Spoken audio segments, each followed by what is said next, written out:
Mapapaulala ka talaga dito sa garden niya.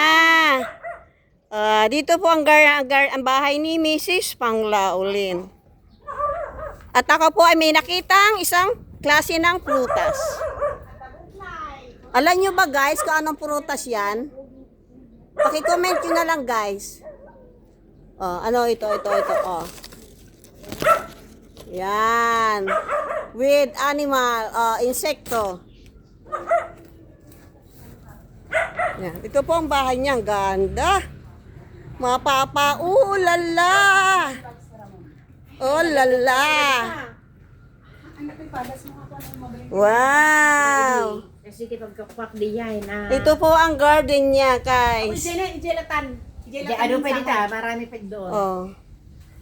Ito guys, paki-comment nyo man anong pangalan ng masitos ang halamang ito. Kung alam nyo. Alin? Ito po. Comment lang nyo kung anong halaman niya guys. Uy, gublaw. Ito guys, alam nyo ba kung anong halaman to?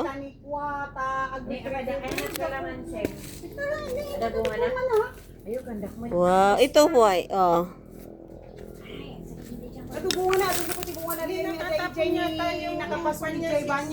Tubig niya. Alin nung mabanda, awang mo si Matias.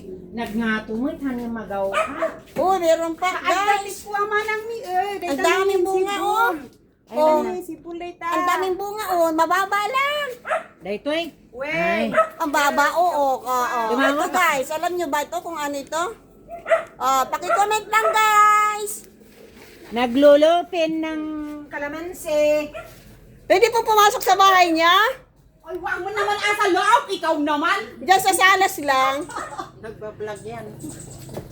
Haan, ada jay gitay kwata gitay ulis kas kada ko nga lalaba. Ito po ang bahay ni Mrs. Lynn Panglao noon. Tangwar na kita lalaba nita. Pero until now, Mrs. Panglao pa rin siya. Kahit iniwan siya ng asawa niya. Ay pinagpalit sa iba. Yun ang masakit. It's hard. Yan po si Mrs. Panglao na iniwan ng asawa niya. Pinagpalit sa iba. Pero gumanda. Bawi lang siya doon sa kaganyang kagandahan. Pinagpalit sa hindi maganda. Thank you guys. Thank you Mrs. Panglao sa inyong pagtanggap sa amin. Salamat sa pagtanggap sa amin sa inyong bahay. Thank you for watching.